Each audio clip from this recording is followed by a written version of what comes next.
Bonsoir, bienvenue si vous nous rejoignez sur Al24 News. Nous sommes en direct dans l'échiquier international pour décrypter un nouveau thème d'actualité. Ce soir, je vous propose de regarder de plus près les développements politiques au Mali. On parlera principalement de cet accord issu du processus d'Alger pour la paix et la réconciliation au Mali. Un accord qui, vous le savez, un dossier, vous le savez, important qui pèse encore aujourd'hui sur la géopolitique du Sahel et surtout l'échiquier international.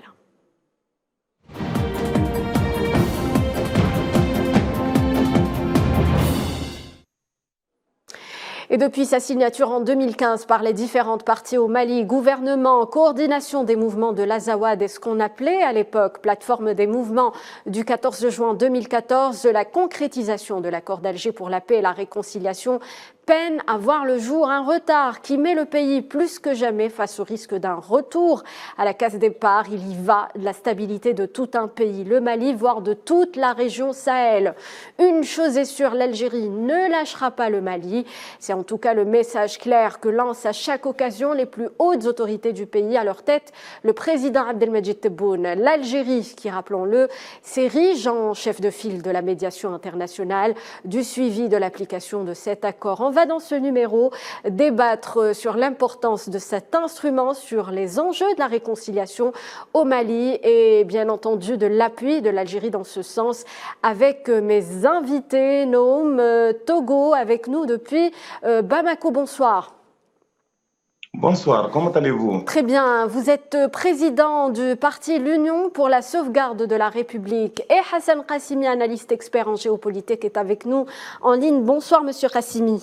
Bonsoir madame.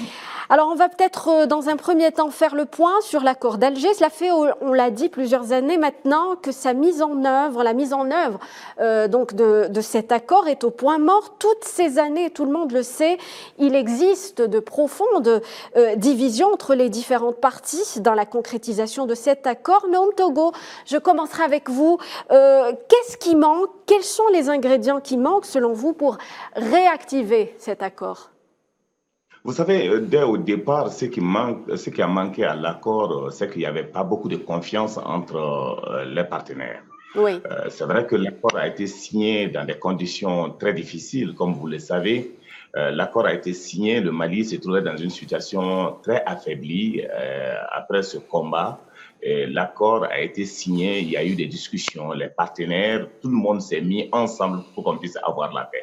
Dans ces conditions, c'est que les préalables de l'accord, après avoir signé l'accord, il fallait rapidement aller vers le cessez-le-feu et accepter donc de remettre les armes pour que nous puissions continuer les autres aspects donc, de la mise en œuvre de l'accord. Mais aujourd'hui, comme vous le savez, depuis la signature de l'accord jusqu'à nos jours, aujourd'hui, les armes n'ont pas été données et jusqu'à présent, les autres composantes restent avec leurs armes, toujours, ils menacent l'État malien.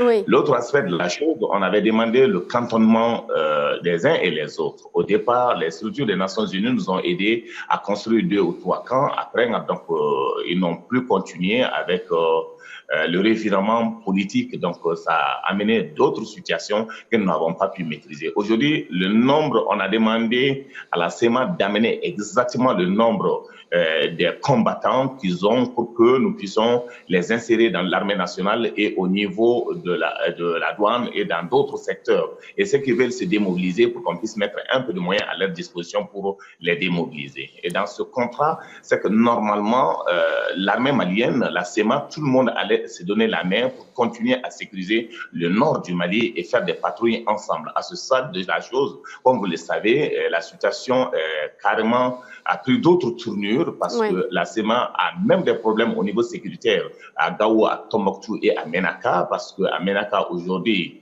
les islamistes continuent à mener le combat et ils ont affaibli la CEMA à ce stade-là où nous parlons. Aujourd'hui, l'État a renforcé en termes de sécurité avec d'autres engins comme les matériels de guerre pour essayer donc de prendre la situation en main. Côté algérien, nous continuons on va revenir sur le côté algérien, si vous le permettez. Monsieur Noam Togo, je voulais vous poser cette question. Est-ce que vous ne pensez pas également que l'instabilité politique qu'a connue donc le Mali ces dernières années a impacté ou, si vous voulez, n'a pas favorisé l'accélération de la concrétisation de cet accord? Qu'en pensez-vous?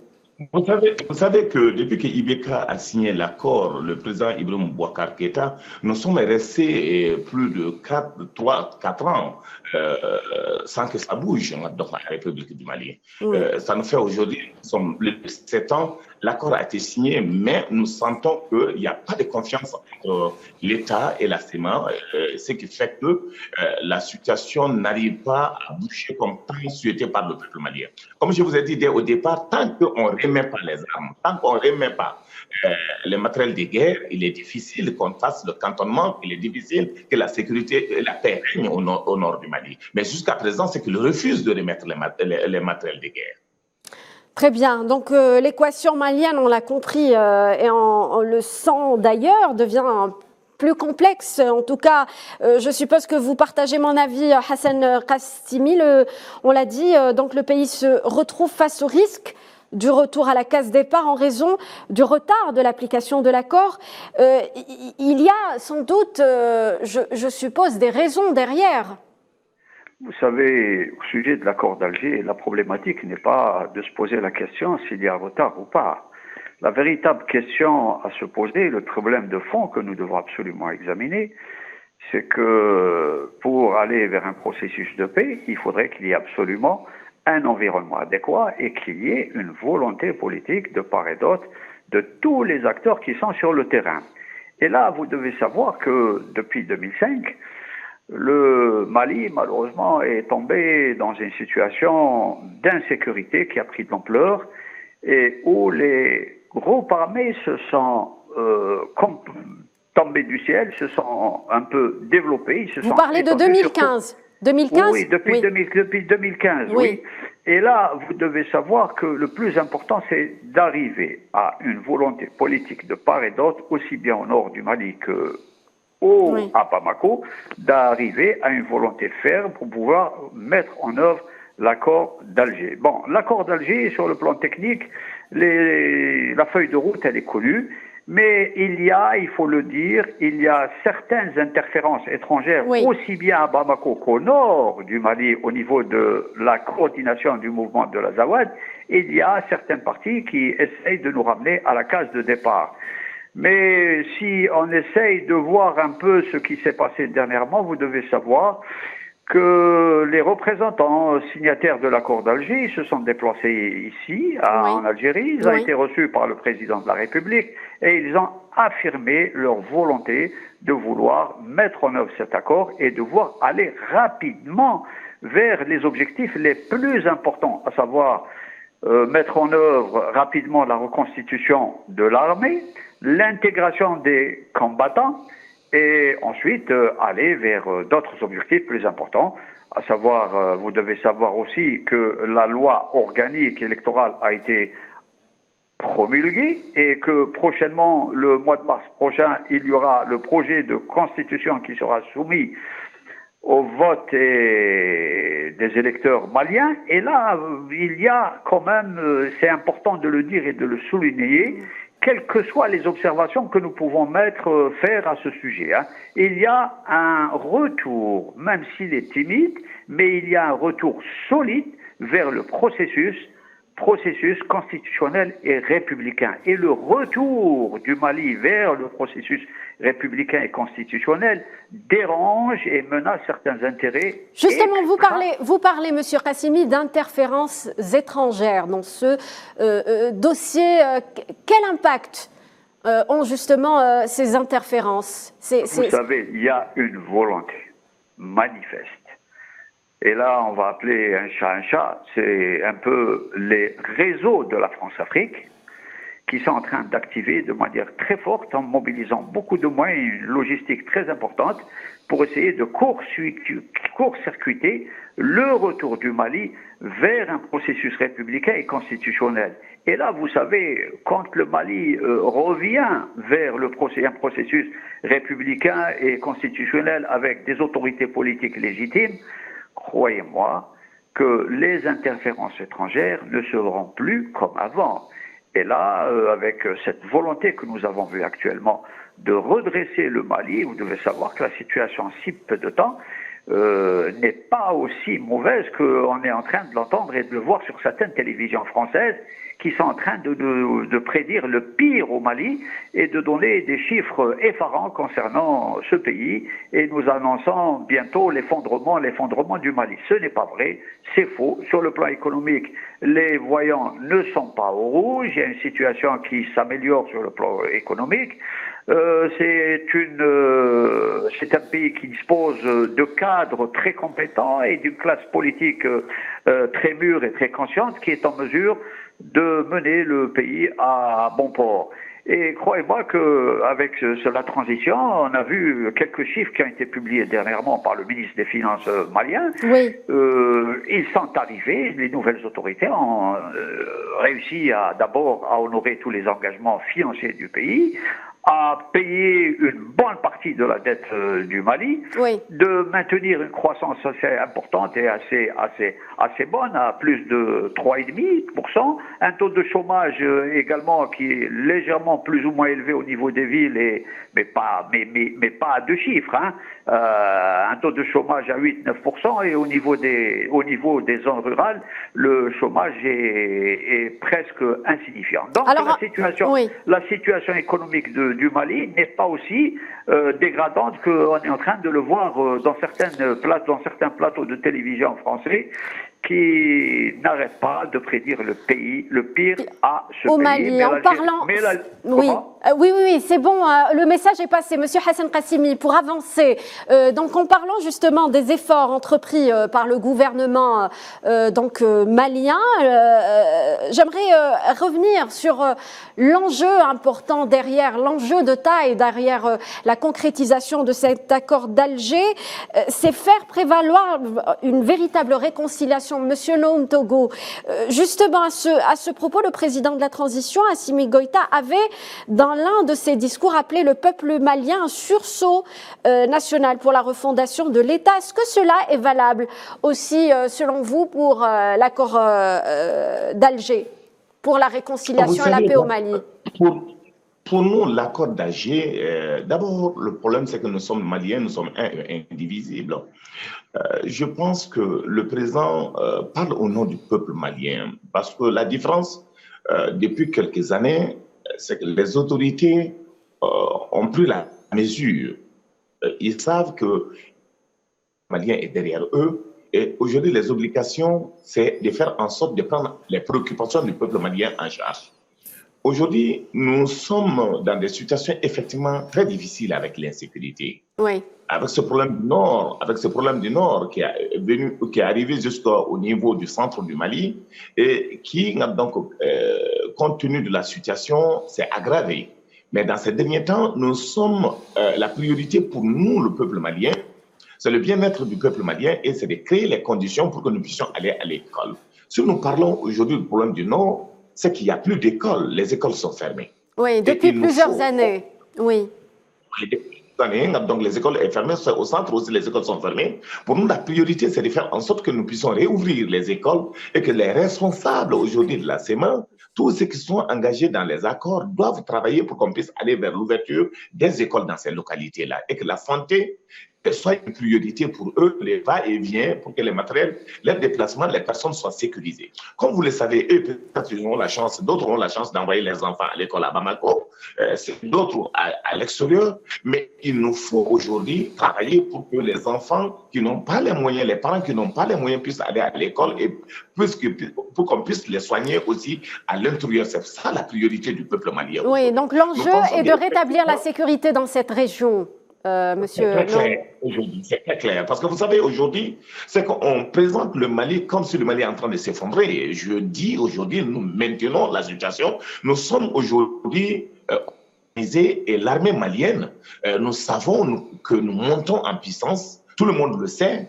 Et nos partenaires, ça veut dire ce qui se passe à l'extérieur. Nous ne voulons pas, comme ce qui s'est passé à un moment donné dans l'histoire de l'Algérie, d'autres veulent nous tirer en arrière, faire croire comme si rien ne bouge au Mali, faire en sorte de créer des conditions et manipuler certains au nord du Mali, les donner les moyens donc, pour aller contre aujourd'hui. Mais ceux qui sont les responsables de la CEMA, ils sont aussi dans le gouvernement de la République du Mali. Ils sont 5 ministres dans le gouvernement de la République du Mali. Et il y a des années passées, ceux qui ont réclamé haut et fort en disant d'aller vers l'indépendance. Aujourd'hui, il est le ministre du Sport et de la Jeunesse malienne. Et aujourd'hui, il est apprécié par le peuple malien. Nous sommes pour la réconciliation, nous sommes pour l'intégration. Nous voulons que ça bouge pour que le Mali puisse sortir de tout ça. C'est ce travail de tous les jours que nous sommes en train de faire avec la classe politique. Ça nécessite un sursaut national, c'est bien cela. Un sursaut national est primordial. Un sursaut national. Donc toutes les parties doivent s'entendre justement pour réussir cet accord. Justement, on va revenir sur les efforts de l'Algérie dans ce dossier. L'Algérie qui fait partie donc des pays ayant accompagné le Mali depuis donc le début du conflit et continue d'ailleurs de le faire. L'Algérie est donc le médiateur par excellence dans ce dossier. On le voit d'un côté. Monsieur Qassimi, vous avez parlé donc du président Abdelmadjid Tebboune qui reçoit donc la semaine dernière les parties signataires de l'accord. Et hier, le chef de la diplomatie algérienne, Abdallah Mamra, qui s'est entretenu avec son homologue malien Abdoulaye Diop en présence donc du ministre malien de la réconciliation nationale, le colonel Ismaël Ouagué, qui dernièrement a parlé de menaces pesantes sur l'accord. Alors, que dire sur ces efforts entrepris par l'Algérie dans ce dossier, le rôle de la diplomatie algérienne? Ça ne doit pas être facile dans un dossier aussi périlleux, Monsieur Qassimi. Vous savez que l'Algérie a compris véritablement les enjeux qui se déroulent actuellement au niveau du Mali.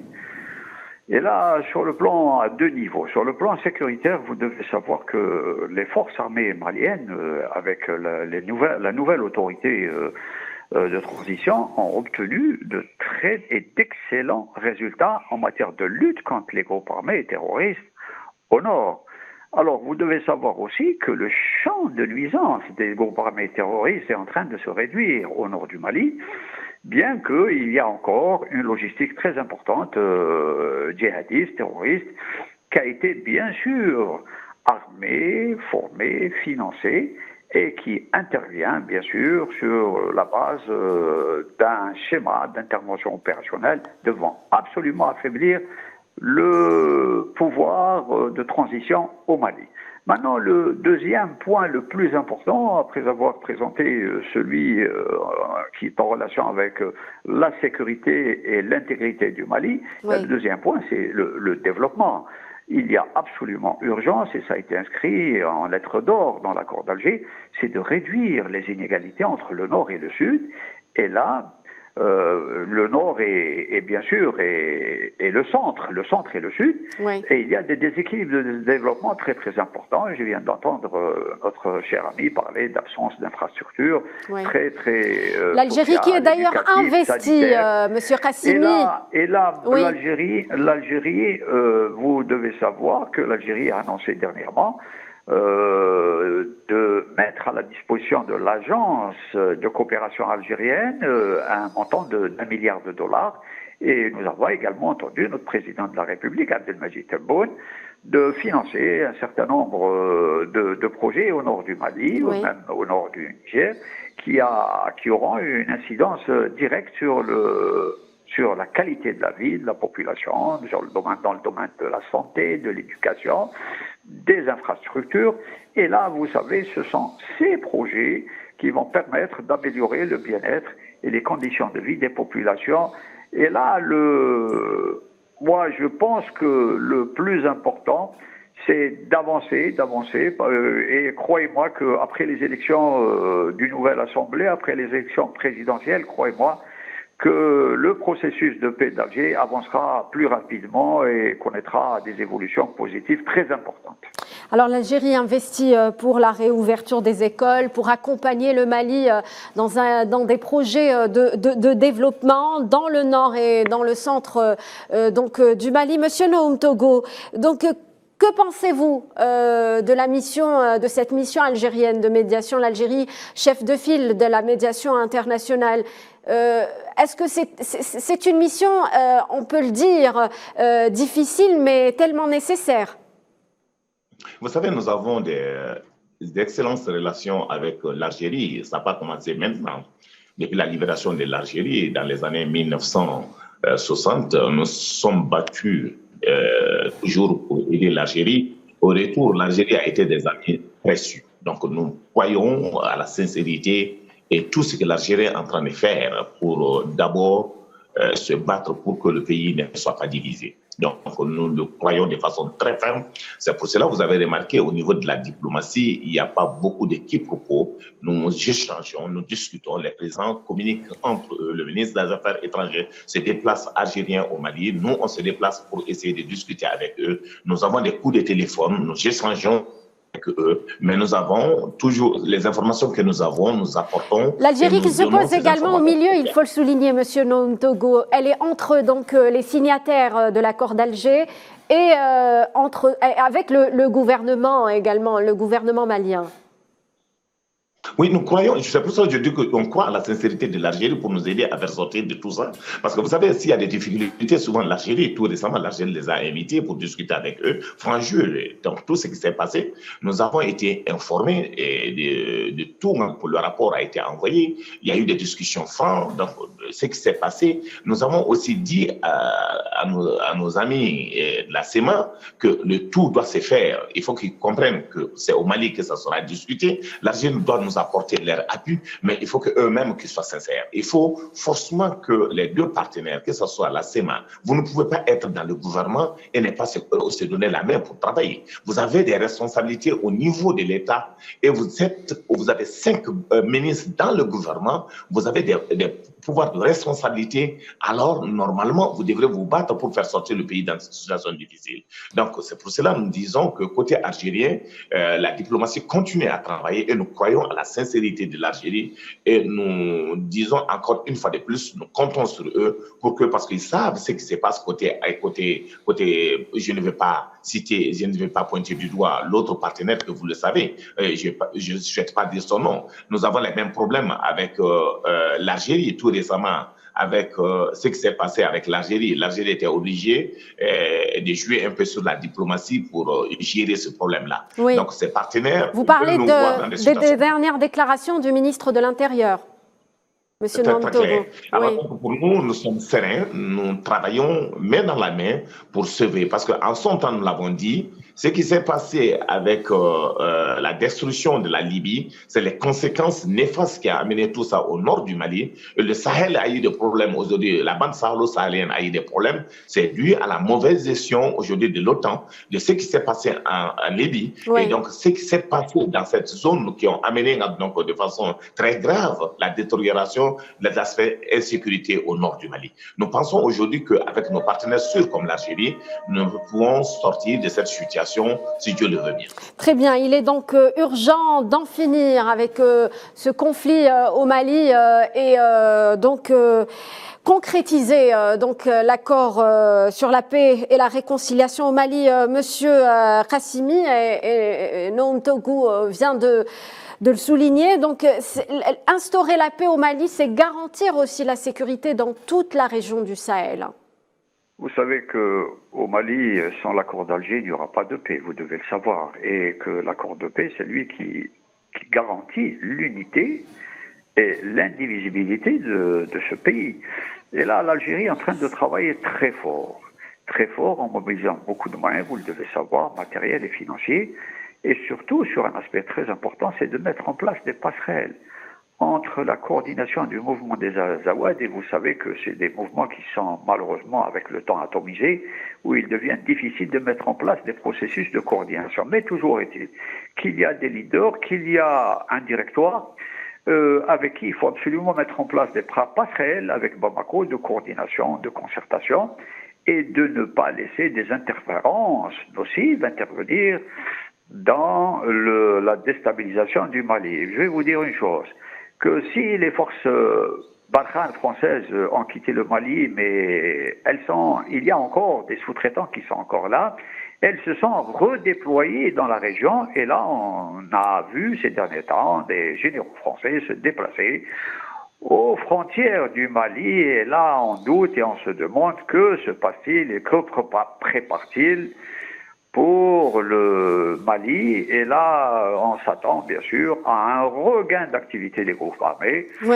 et au niveau du nord et du centre. Et là, il faut absolument éviter ces scénarios, les contrer, riposter de manière ferme entre toutes les autorités du nord et les autorités politiques maliennes pour arriver aux objectifs qui ont été arrêtés par la plateforme de l'accord d'Alger. Donc, on l'a compris durant ce numéro, il est urgent d'accélérer la mise en place ou la concrétisation de cet accord d'Alger pour la paix et la réconciliation au Mali. Merci, Monsieur Hassan Qassimi, pour cet éclairage. Merci également à mon autre invité, Noam Togo, président de l'Union pour la sauvegarde et la République, qui intervenait avec nous depuis Bamako. Merci. Merci à vous, chers téléspectateurs, de nous avoir suivis. Passez une très bonne soirée sur Al 24 News.